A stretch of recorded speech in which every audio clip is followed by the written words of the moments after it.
Bene's Bloody Bits. More like Bene as late as can be. I apologize. I had a dentist appointment that ran really long, but thank you, Malcolm, for waiting. I know this kept you up a little bit longer than you wanted to be.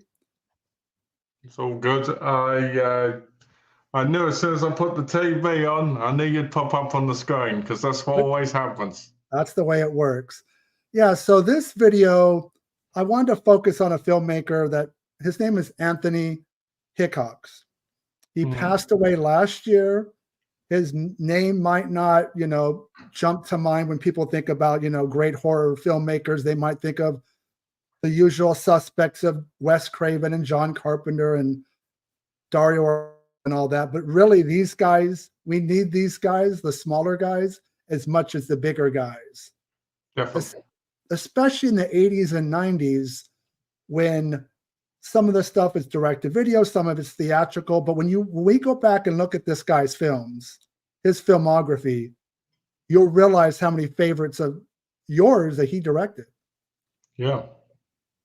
And the first one that comes to mind is WAXWORK. I mean, just the casting alone. Michelle Johnson from Blame It on Rio. David Warner, Zach Galligan from Gremlins. Deborah Foreman. Deborah Foreman, from My Tutor and all these great films. So, and don't forget Patrick McNay. WAXWORK is probably considered, like, of all his films, the one that people like the most. I think it's got the cast, it's got the production value that people remember, and it's also, what do you think, a very original premise too. Yeah, I think it's really original. I think the whole each one's like this stage based on on a movie character, and that they can end up inside it and they could live or die, possibly depending on if they can get out. Which, spoilers, it's a horror movie with comedy in it, so they probably don't, all of them. I think it's very original, and I like the whole story about it being like 18 of the most dangerous evil creatures in history, and if they all get somebody for once they're dead, it becomes a part of that scene in that real world. So, for instance, just to explain that, if someone goes in and they think like someone becomes a werewolf after getting bitten and they die, their dead body is on the set next to it and part of it, but most people don't realise because it just fits in perfectly. I like that it's a supernatural kind of museum, right? The settings are, and also there's definitely a nod to Universal classic monsters within all these different set pieces.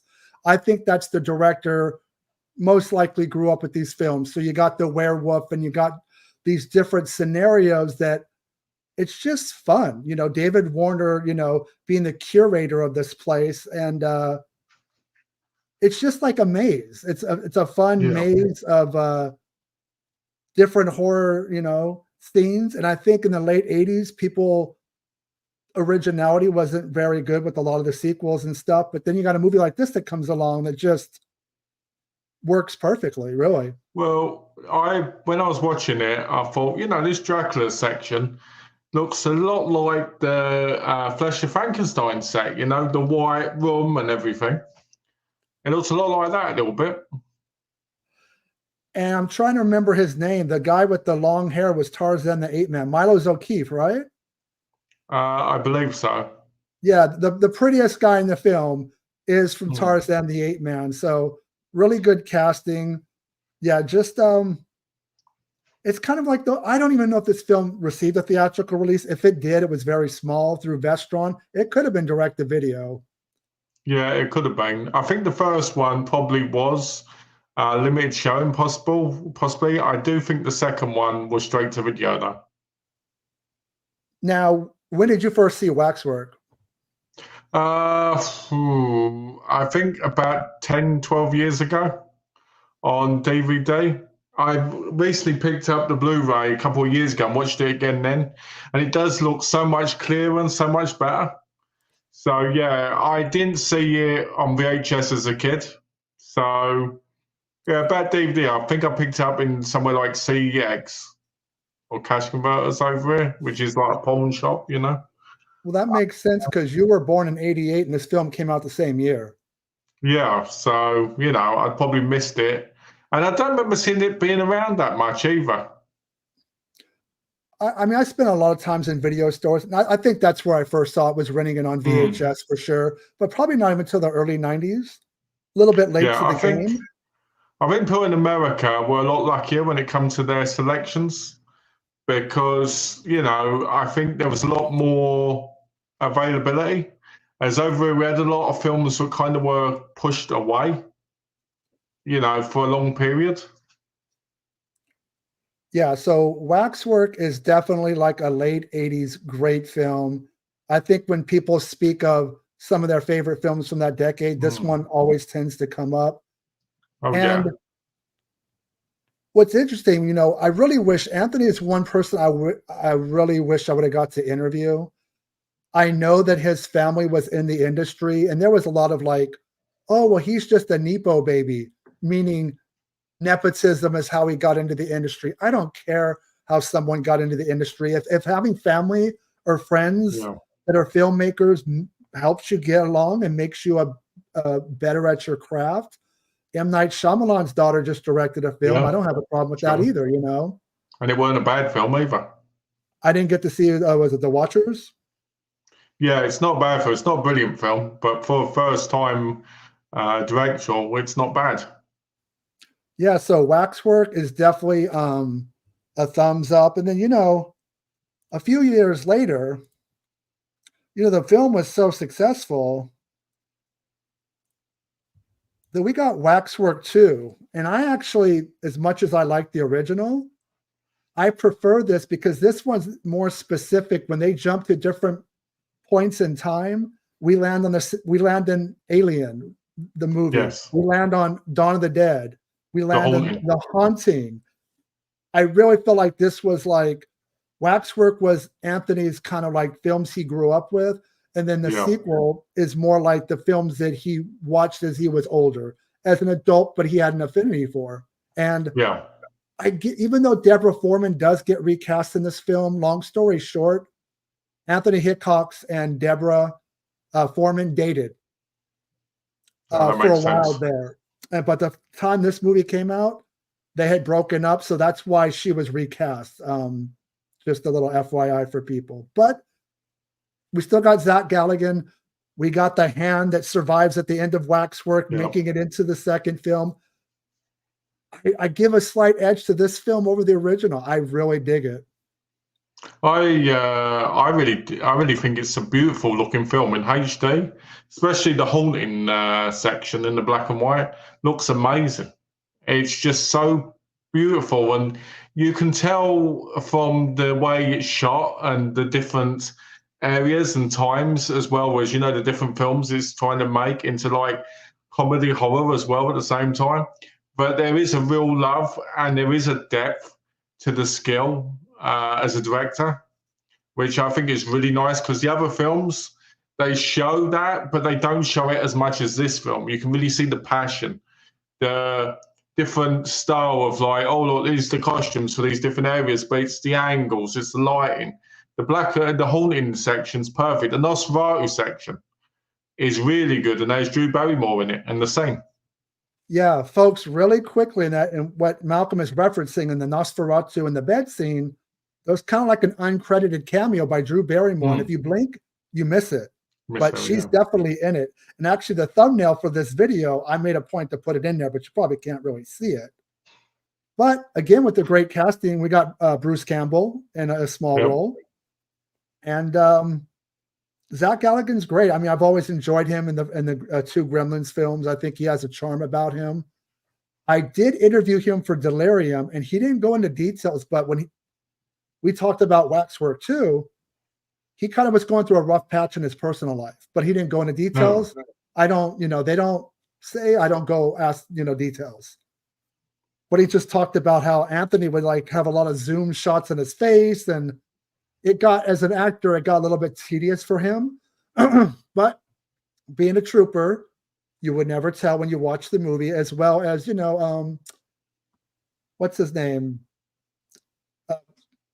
There's another person in there that had like a drinking problem. And in real life. Yeah, you know, Bruce Campbell on the extra features on the Blu-ray disc does reference that, but I think that's kind of an open secret. Again, once the director says, you know, action, he's a professional and he's good to go. Yeah. I also liked that you had the one of the henchmen from Die Hard in it as well, playing the medieval villain. Which guy is that? I forgot about that. The blonde-haired guy, the main bad guy in that section. I really would like to know who did the casting. Who is the casting director on these two Waxworks films? Because production value is great, and just they were able to get the right people. I just think that's something with the low budget direct-to-video market of the last 25 years. You don't see that level. That's true. I mean, some of the funniest parts in the movie were when Patrick Macnee returns, but he's a bird, and he goes, "This is the only way I could be back in the film." And then you had Martin Kemp from Spandau Ballet playing Victor von Frankenstein at the beginning. You know, each section had somebody you'd know from the 80s, which I thought was incredible. Malcolm is bringing the heat and the facts, so give him a round of applause, because I like Spandau Ballet. I had no, you know, until this. Just now, I had no clue that there was somebody from Spandau Ballet. What I should have said is Spandau Ballet and EastEnders soap star Martin Kemp. Hey, all I know is this much is true. But anyway, very clever.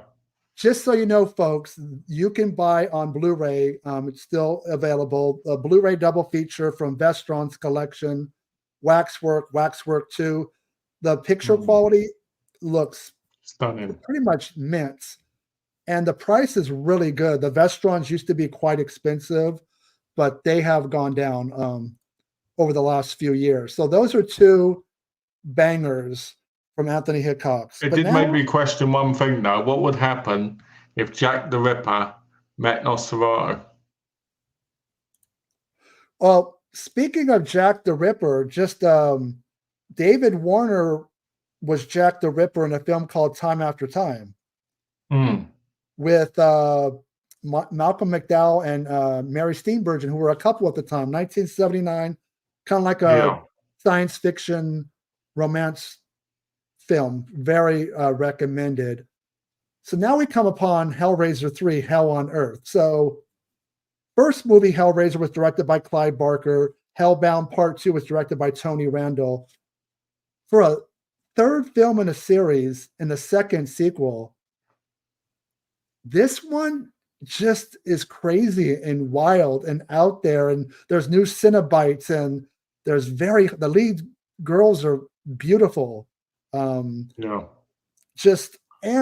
I've told you in the past, I'm not a big fan of prequels or over explaining, but I really feel like this is the best acting Doug Bradley's ever done, because they did allow him to be Pinhead, of course, but go back and find out the man who finds the lament configuration and how he becomes obsessed with it. I really think this movie kicks all sorts of ass and is really under appreciated.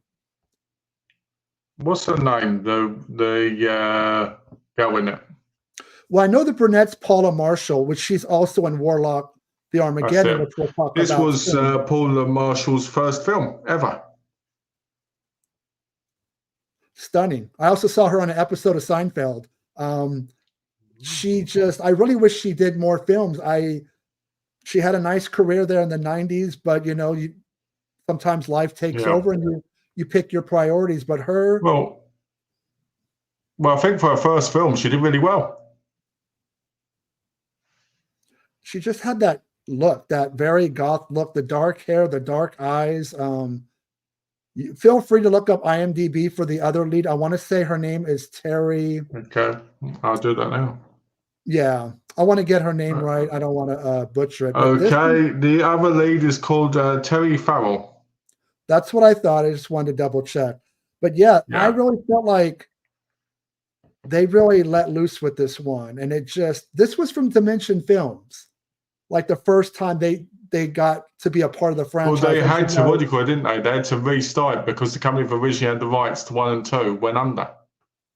All right. Well, this is when Dimension with Bob and Harvey Weinstein, the early 90s, they really started to crank out horror films. I mean, this one, of course, most of other than the Hellraiser reboot that Hulu did, they did all the sequels leading up to that one. Of course, From Dusk Till Dawn and the sequels. And, but yeah, this didn't bother me. I remember at the time people were like, what is this bullshit? CD-ROM head, Cenobite and all these different characters. But it was kind of like Freddy Krueger, where what they liked in real life or whatever, became kind of who they were.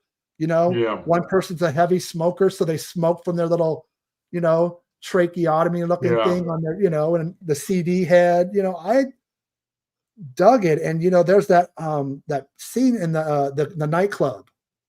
Yeah. Where he lets loose with the chains and just rips people apart. And I think altogether there's like 369 deaths in the movie.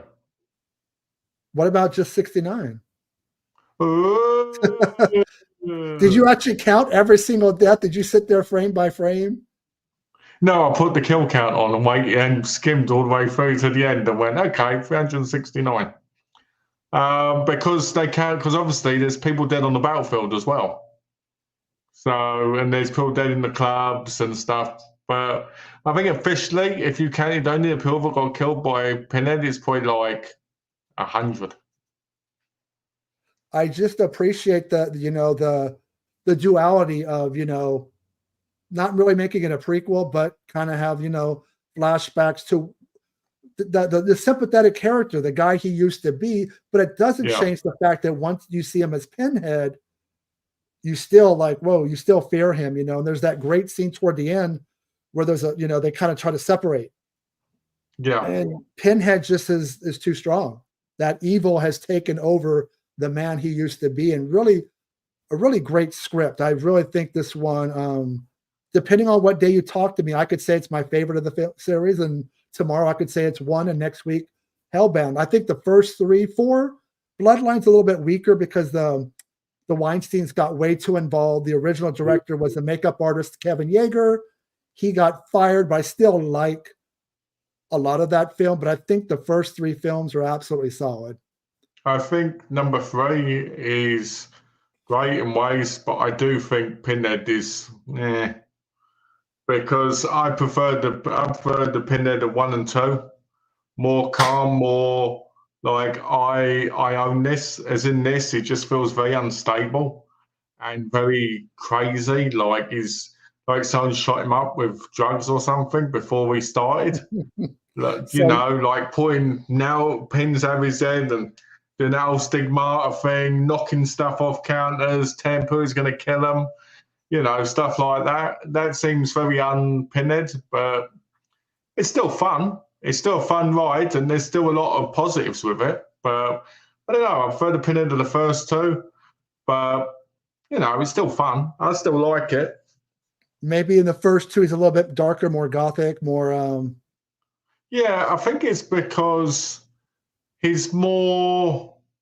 I don't know. He feels more like he's in control. He feels like he's more calm and collected, and it feels like he's got more control. As in the third one, it feels like he's just a man on a rampage dressed up as Pinhead in a weird way, even though it's the same guy. But the Elliot Spencer part really adds to the movie because it's like 2 sides of a coin, and when they go against each other in that moment, like you said. And I love the bit as well at the end where she sees her dad and it turns out it's not her dad. I just, I just like that the movie delivered on the title, Hell on Earth. You actually got to see Pinhead and, out in daylight, which was different. They also take it to the streets, and it had like an apocalyptic feel to it. I really dug it, man. But so the first 3 films, how do you rank them? I rank number 1, 2, and then 3.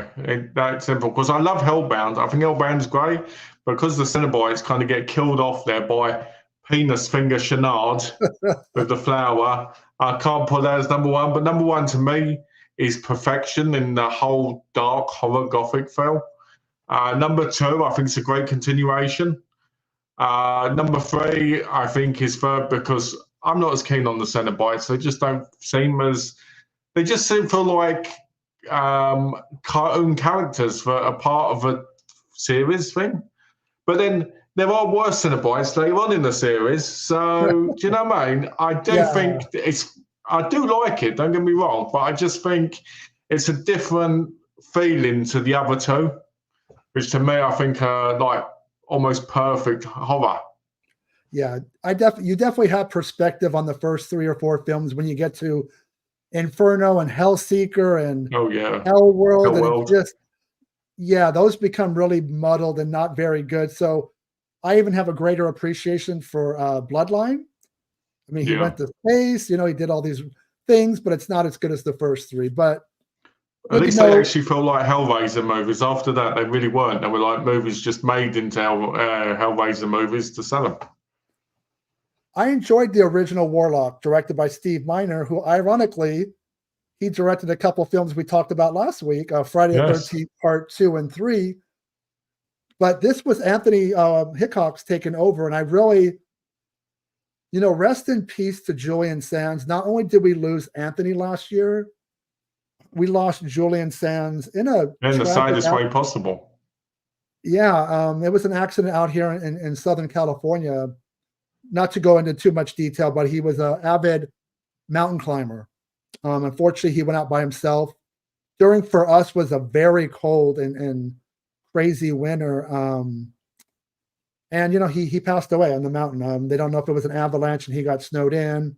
He wasn't found till a few months later. I don't want to be morbid, but I'm just kind of want to go over the facts of why the great Julian Sands there's 3 Warlock films. He's the first 2, but he brought like a distinguished, attitude to this horror villain. And I like Warlock. This film's better. It just has a better budget. Paula Marshall's back. She worked with Anthony on Hellraiser 3. I dig the black blood that, Warlock actually, comes out of him. And it's just, it's a hoot. And there's a great Western scene. I know that Anthony was a big fan of Westerns, and we'll talk about Sundown in a little bit. But, there's a scene where these, it's like, high noon, and these guys come out with their guns in the middle of the town, and the Warlock just uses his fingers. Ba-boom! And takes them they're out. druids, aren't they? They're the protectors. I love the druid storyline, man. What are your thoughts on this one? I think this movie is fantastic. I love the birthing scene. And I love when he goes, "Don't you want me, mother?" and all this, and he's following her. And he goes, "Mother, open the door." I love that. It starts off with some great humour. The film reminds me so much of the early Wishmaster movies because of the kind of premise and the way he does things, like when people want things and he puts them in these other realities and stuff, or when he turns them into things. It's so great. I love this film. I watched this film actually for the first time this week. Oh, wow. Yeah, first time. I'd seen the first one, the original one, but I had got the Blu-ray, the Vestron Blu-ray, and I was like, you know what? I'm going to watch this because of the thing. And I think Julian Sands nails it perfectly. It's so much better in this film than the first one because there's more of a kind of, like I'm better than you constantly and I can mess with you. I can... I'm in control at every moment. Unless somebody's hitting the leaf and he's bleeding everywhere or is feeding off people. I would say my favourite scene in the movie is probably the bit in the kind of like, House of Mirrors with the guy. Yeah. When the guy goes, "Ha ha, I beat you," and he goes, "It depends what side you're on." And the guy went into the other side. I just thought that was brilliant. But Julian Sands is perfect in the role. Do you know why? Do you know why he wasn't in the third one? No, maybe a contract dispute or? I don't know. I don't know. You definitely, that is the weakest of the 3 films. The guy does an okay job, but he's not Julian Sands. I mean, It could be he was busy doing another film, but my thinking is probably money, but I don't know that for sure. Well, the guy in the third one, the guy in the third one's Bruce Payne, who's in full Eclipse, so. Yeah, but you're right, though. This Wishmaster came out a few years after this, and I think, I think they saw this movie and were definitely took some inspiration from it. I do like how the Warlock has to collect all these kind of gemstones, right, to bring about, you know, the end of the world and the return of Satan. And I have to say, these supposed warriors that have to stop him are probably two of the worst warriors I've ever seen in my life. The first time the guy fights him, he's impaled, like, and almost dead. And then they're up against a tree. The CGI in this is hilarious as well because it's early CGI. So on the Blu-ray, it looks horrendous, but it adds to the charm. Yeah, in its defense, I mean, Jurassic Park was the first well-known film, and that came out in '93. I want to say this came out in '93 as well. So they were definitely dealing with the beginnings of the technology. But sadly, I've seen movies recently that were worse than this film. So at least they had the excuse of it was the beginning of a new era of technology. The best scene is when he's walking down like these invisible stairs, and you can see like this weird kind of fuzzy image of him from where they've done the work on it to make it look better around him, and he hasn't. It's just brilliant. It's so much fun. And I love the bit as well when he's in the car and the car is driving itself and he's looking over like the skin map thing and he picks up the sex worker. And she's like, oh, let me sort my hair out. Let me sort my hair. And he rips her hair off and then just kicks her out the door. It's just brilliant. I just love it. I think it's a brilliant movie. And I think it's one of my top ones of his directing. Did you own it before you watched it? Yeah, I owned the Blu-ray set. You just had never got to the second one? No, I had the first one on VHS years ago. I remember watching that, but I didn't know about 2 and 3 until probably about 8 years ago. What I appreciate about this film too is it just seems to move with a purpose, not like quick edits, just the script with the purpose. You never feel like you're bored. You always feel like there's something going on interesting, either visually, like, you know, where he turns the guy into like a Picasso. Yes. He stretches the guy. You know, it just, I love that kind of energy. And this film is actually, I think it's improved for me. I've always enjoyed it. But I think over the years, I've liked, you know, it's definitely like a 90s. If I did like we already did a top 5 of the 90s, it would probably be in my top 20 for sure. Oh, definitely. Definitely. It's so much fun. I'm glad that you enjoyed it. I didn't realize you hadn't seen it. So, man, Full Eclipse is one of those films that's on, I believe that you can get it on DVD. Where's the Blu-ray? There is, I mean, unless it's in another country, you cannot get this on Blu-ray. This was released through HBO. Very good action horror hybrid, maybe more action than horror. And I like this. I'd say more action with I'd say action with a horror twist. I like that the Full Eclipse, the font and the colors looks like the X-Files. Obviously, this came out right around the time X-Files like took off. I've always liked, you know, the Van Peebles family. You know, you have just have been in cinema for the longest time, and you know, Mario Van Peebles was never a huge star, but '90s he kind of was like, you know, when he was in something, you were always interested. I believe he did. What was it, a movie called Solo? Yeah, he did Solo. He did Blowback. He did St. Valentine's Day. He did Highlander 3. I think he was also in New Jack Sea, which was probably one of his bigger movies. He was pretty damn big in the '90s, you know. And of course, you know, I believe you have the dad, you know, and then, you know, you have the son, and now Mario Van Peebles' son. He's his name is Mandela Van Peebles, and I just finished watching the 2nd season of Reginald the Vampire. Okay, and he's in that, is he? And he looks exactly like Dad. I mean, they're like doppelgangers. I mean, obviously, sons are supposed to look like fathers, but really, like, they look like, dead ringers, twins, identical twins. And this movie, I will admit, it's been a number of years since I've seen it, but I do remember enjoying it, renting it on VHS. I hope somebody puts out a Blu-ray of it. It's way overdue. Not talked about that much, but I think if more people see it, they'll love it. Yeah, I agree. I mean, it's got Paula Marshall in it again in a smaller role. Patsy Kensit's in it, right? And I've got to be honest, when I saw this, I didn't even recognise her originally because I was used to her being on Holby City when I was a kid, and she was older then. So, which is basically a hospital drama. You could call it a soap, I guess, because it's been on for like 40 years. But she was in that, and she was like this hot, sexy nurse person. So I kind of never thought of her being in movies until recently, but I had seen this before, just didn't realise it was her because she's so young in this, probably before the plastic surgery as well. But this movie, I like it. I like it a lot. I like the characters. I like how he's totally against it. He kind of gets forced into it. I like the whole idea that there's a team, but, it's like this elite team, but it's really creepy. I love the intense love-making scene between him and Patsy Kensit.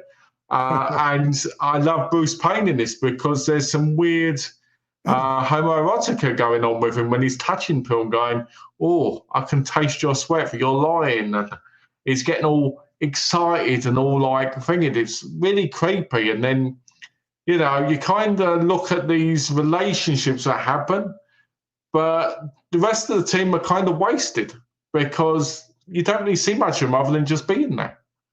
So it feels like a three-person show. So we're talking the same Bruce Payne that's in Warlock 3. Yes.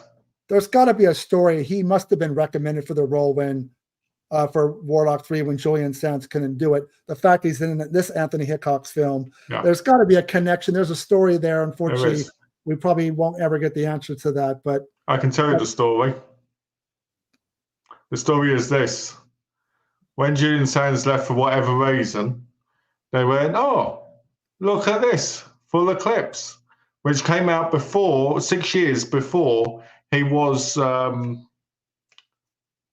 6 years before he was the Warlock, right? So, in this, he's got very kind of Warlock kind of energies. So, like with the way he acts and looks and that, so I do think that probably was a part of it. Plus, in some ways, he's got that look kind of. Hello. Like the blonde hair, good-looking guy. Yeah, and that kind of demented look as well. Like where they can stare through you kind of thing. So definitely 2 thumbs up on Full Eclipse. Full thumbs up. I'm not the biggest Western fan in the world. And to be honest, it's probably one of my least favorite genres. But if you mix horror and Westerns like this film, which really doesn't get talked about, and even sometimes I know who directed it and who's in it, and I kind of forget about it. Again, Vestron put out a beautiful, release of this. Great extra features. When they talked to Hickox, it sounds like this one was his most personal film, like one of his favorites. Kind of like, just this, again, he brings back Deborah Foreman. So this had to have been shot before Waxwork too, because he didn't mind her being in the film. David Carradine, Bruce Campbell. You can see the usual suspects of some of these actors he likes to work with. The late 80s and early 90s. He was so busy. You can see he's kind of going from one production to another.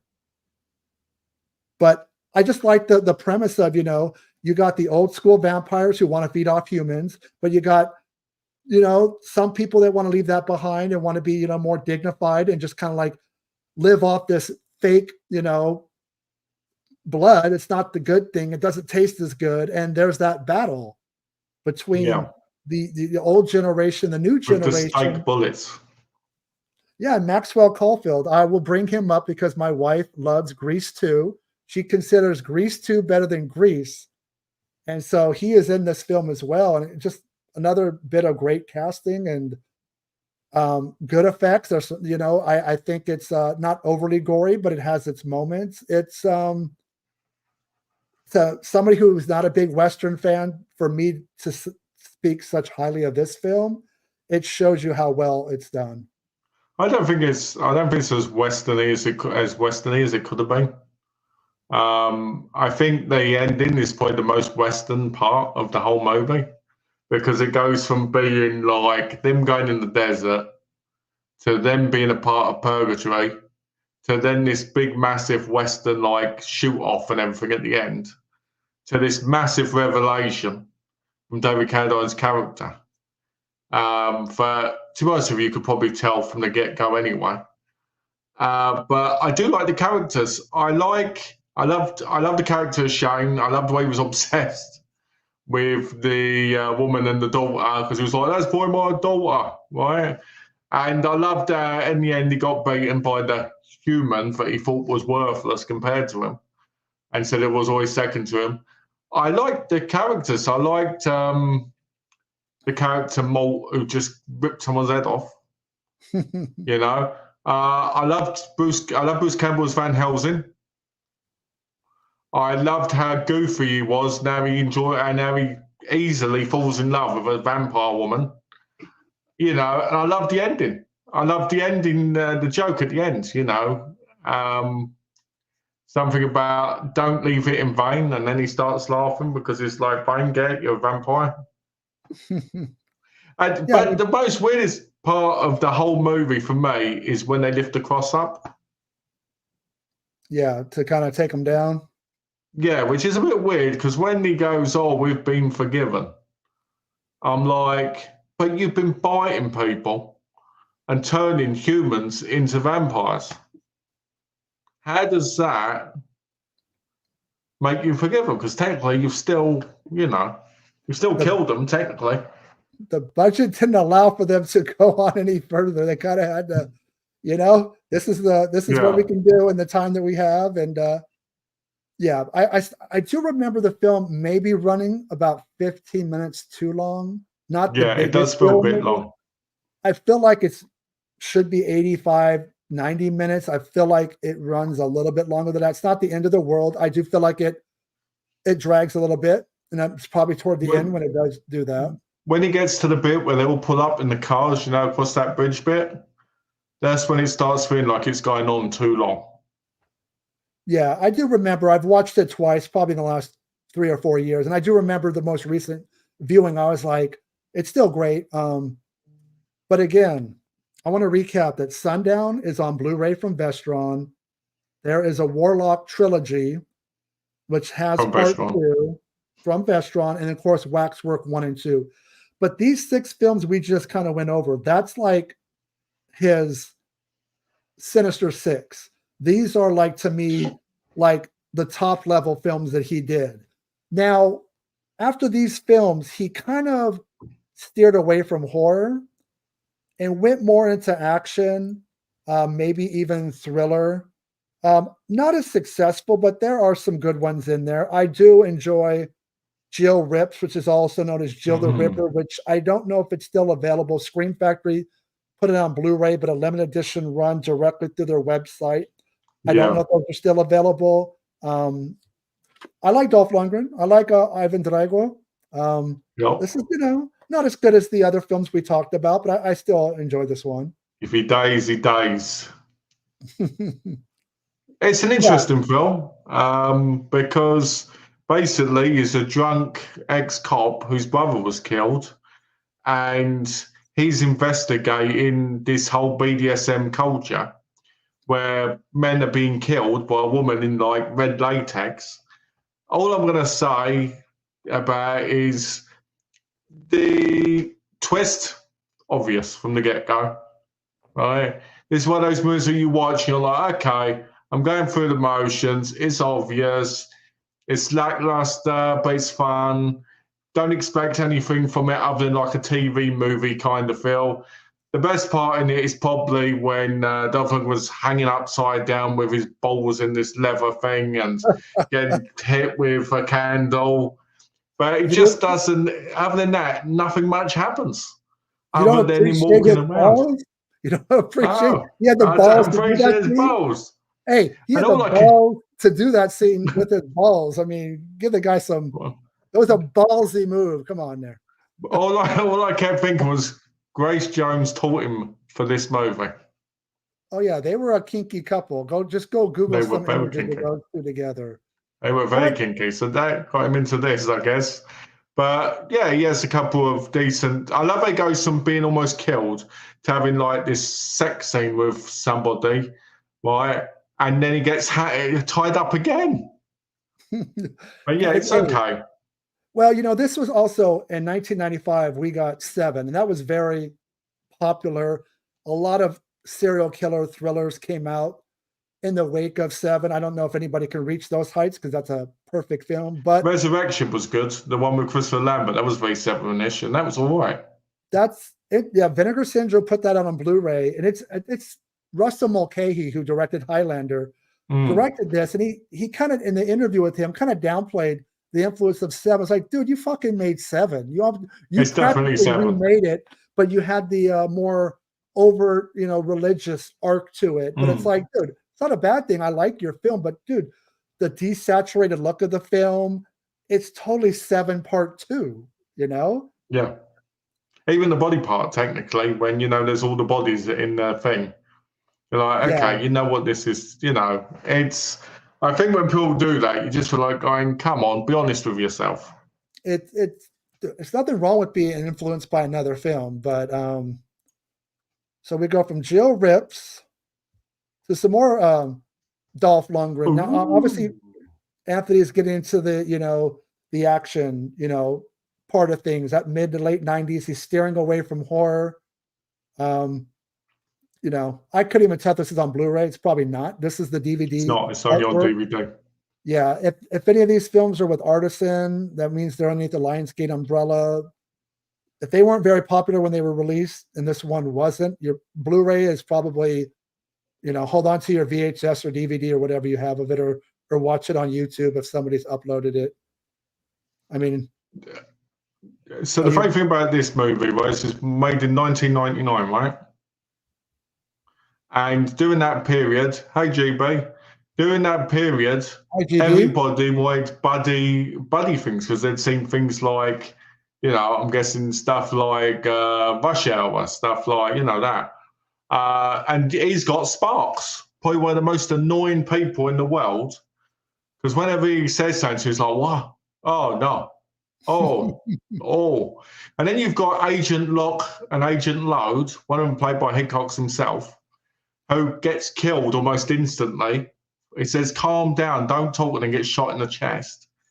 Then you've got these guys then you've got a really annoying wife. His wife is so annoying because she's like, oh, you want to take care of him for me, do you? And you're like, wow, talk about weird, right? And then the enemies, when they storm his house in their gear, the Serpent team, I think they're called the Serpent team, or the Snake Charmer team or whatever, they all decide, oh, we'll let him know. We're all going to smash just through his windows one at a time and let him shoot us. You know, but basically the whole film is he's the only person that can fly this really top, high grade military plane, and they need him to do this thing. So they frame him, and then they decide they're going to kidnap his family and kidnap him and force him to do it. But along the way, he goes on the run. Nobody realizes he's on the run because he goes into hospitals and sits in hospitals waiting. He works as a mechanic, steals an airplane. Nobody reports this to anybody. Everybody's looking for him, and you're like, it's in broad daylight walking down the street going to the bank with his bank card. How can you not know where he is? You know? But there's a great fight in the back of an ice cream truck.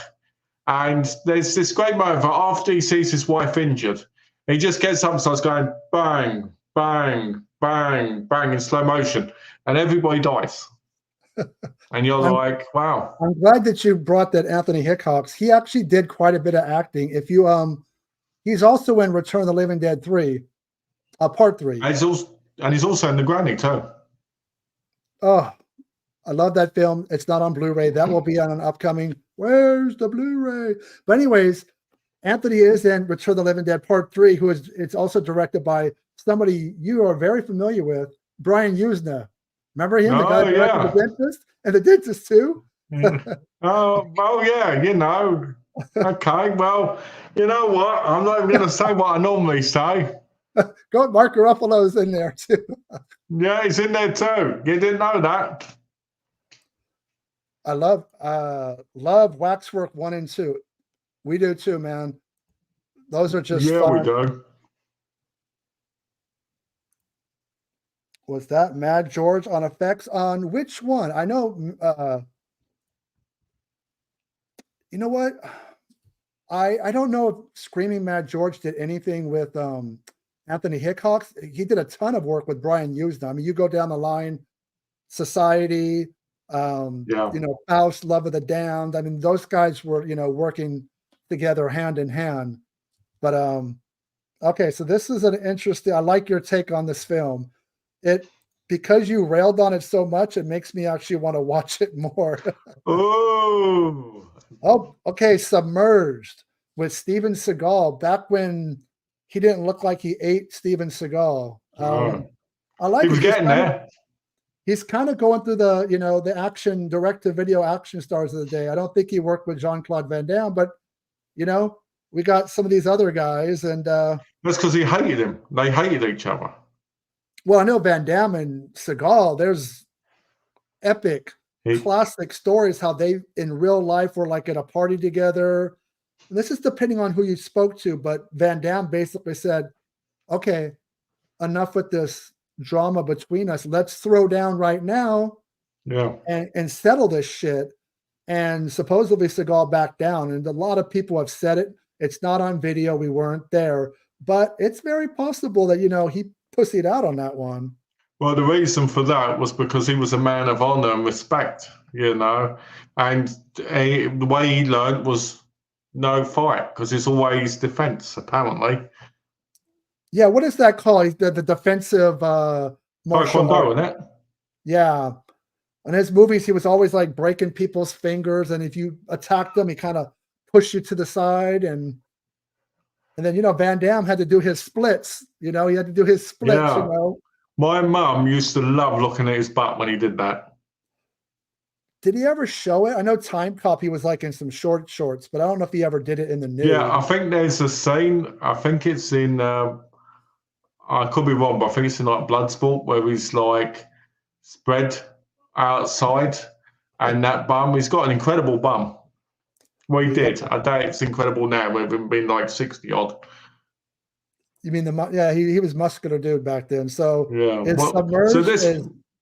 So Submerged basically is about Steven Seagal getting with an old team, and they've got to beat a scientist who's got this ability to use mind control drugs, and they've got to stop him basically. Other than that, it's a very basic movie that has Vinnie Jones in it, who is an English old man, used to be a footballer. So he got famous for being this really aggressive footballer, and that got him a movie career. To this day, he's in more movies now than most actors were then. So this is not to the heights of Jill Ripped. No, it's not. Even as an action film, the problem with Steven Seagal in this period was this was the period between him actually doing less action and more walking and more shooting, to what he is now, where basically you just see his face on the screen and someone else doing the fights. Yeah, when he does, I haven't watched an action film with him probably since prior to 2000. I know he's done quite a few, but between that hairline, which he hasn't really accepted things, and, you know, he's just so heavy set now. Yeah, he's like 4 times the size of that now. Sometimes you have to leave well enough alone and kind of leave your heyday to the past. So sometimes you have to leave your hair at the door. So The Contaminated Man. This is, again, more thriller, not action. Again, something I think most people haven't seen.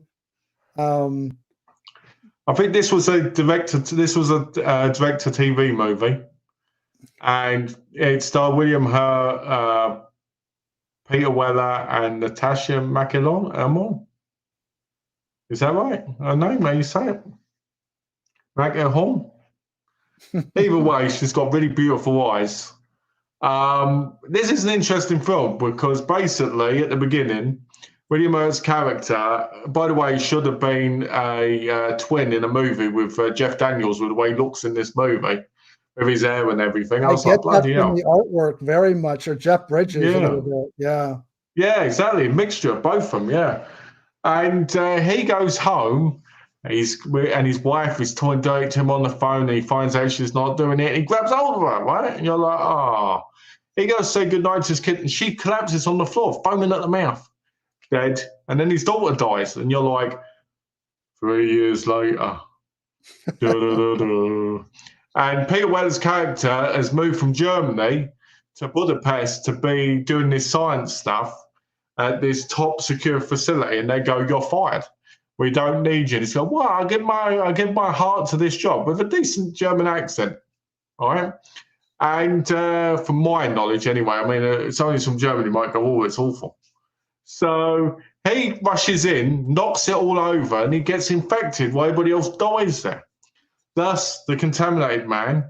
William Hurt gets hired to basically look for him, and Natasha Megamorn, or whatever her name is, I'm just saying Natasha, make it easier. She goes with him, and basically start building this rapport with each other. So they go from place to place looking for him, and he touches people, and they die. You know, Peter Weir's character. Multiple times in this movie, William Hurt says to him, "You don't have to do anything. You're safe. I'm going to help you." And the FBI decide they just want to start shooting at him. So multiple times he runs off in the snow. At the end, he's like, "Oh, I love you," to Natasha. And she's like, "I love you too." They shoot Peter Weller after shooting William Hurt in the back for no reason, right? His blood spurts on her. He dies. She gets all infected. You're like, she's going to die. Nope, saves her with his blood. But anyway, the whole point is this film is mental. For a TV movie, it's violent, it's crazy, it makes the government look like madmen. Like, shoot, shoot, shoot, you know? Yeah. Yeah, and you're like, crazy. Hellraiser 3. Hickox did Hellraiser 3. So I'm thinking, in 1995, what was it? That movie Outbreak came out. I think this kind of was riding its coattails a little bit, but done as a TV film. I mean, I would rather have a film more like, The Incredible Melting Man, where it just was full on horror. But I get viral, horror, was kind of scary. Obviously, since coronavirus, those films became even more popular. And well, there's a bit in this where he's on the train, right? And he's just coughing up. He's just coughing up, right? And the guy shoots him, and his blood is on the door, like walkway door thing. And instead of going, "Oh, you know what? I'm just gonna ignore that," one of the guys goes, "Oops, oh no." But why is it everybody else's blood foam affects them, but when people die that they care about and they're foaming at the mouth, it goes all over them, they're fine. So now we have more like erotic thriller. Yeah, this is great. This is the kind of stuff that all the boutique labels are dropping the ball on the whole, just the 90s alone, erotic thrillers or whatever. That whole post Basic Instinct, Fatal Attraction, all these films came in its wake. And I really wish that people would put these ones out. And we're basically focusing on a dozen Anthony Hickox films. He's actually done a few more, but I felt like these were good ones to focus on the horror, which I consider his best. And then now we're kind of dropping down a level. They're not as good, but I kind of want to draw attention to them so people are aware of them. Yeah. The studio, Hellraiser 4. There's a work print version out there, which is more like the director's cut. I think it's kind of that's on the 4K. Kind of like the 4K set. Again, it has to do with Bob and Harvey Weinstein. They kind of fucked up Hellraiser 4, as well as Halloween 6. And there's these work print producers cuts or director's cuts that kind of exist, but without the best picture quality. That'd be incredible, wouldn't it? Hellraiser Inferno was decent. That was directed by Scott Derrickson, who directed Sinister. Yeah, Craig Schaefer was good in that. Yeah, so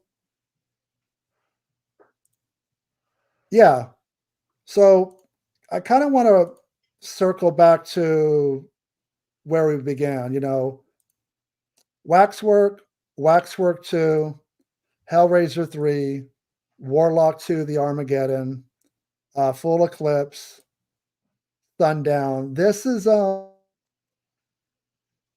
it really hurt me when he passed away. I don't know what happened, if he was ill or whatever, and he still was fairly young as far as I was concerned.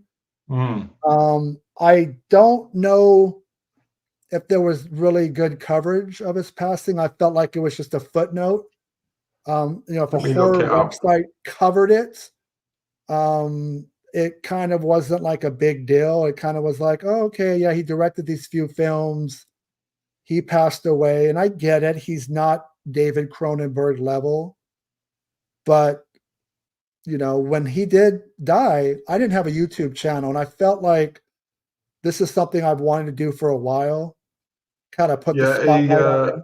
He died in Romania in October 2023. He was 64. 64 is not, you know, he's not a spring chicken, but, you know, he had a lot more years to live. So I definitely wanted, you know, focus on his career.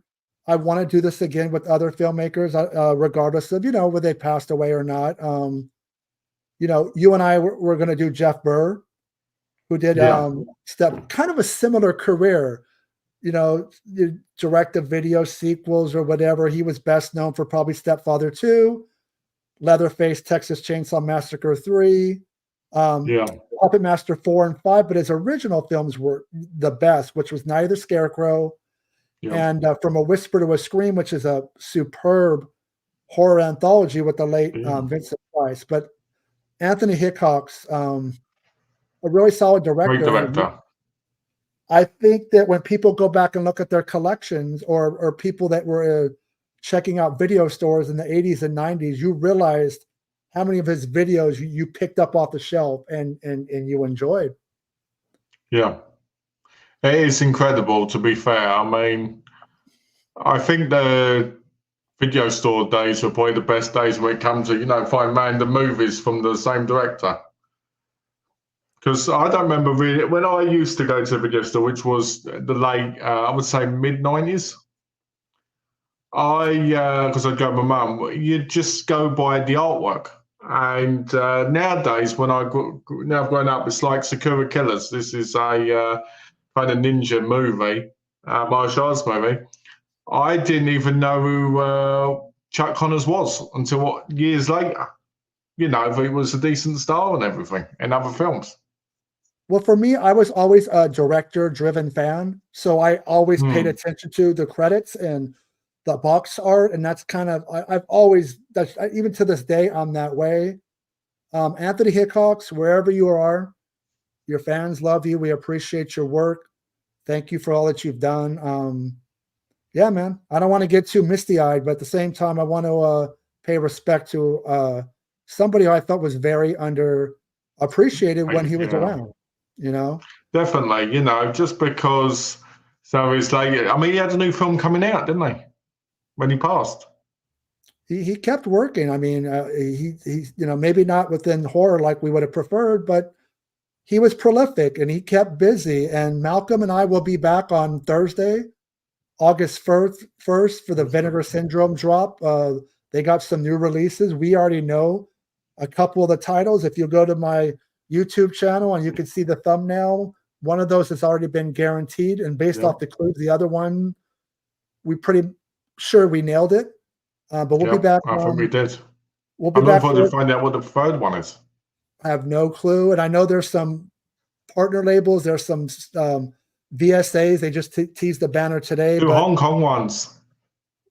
Yeah, but I don't want to go into it too much. I want to save some of that ammunition for Thursday. But thank you, Malcolm, for waiting for me, for taking so long.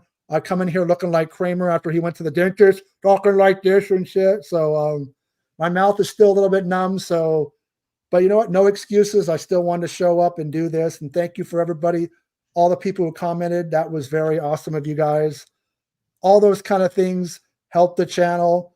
You know, still growing. Been doing this 6 months. So yeah, thank you very much. And we're going to say our goodbyes for now, but we will see you guys on Thursday. Thank you very much. Okay, guys.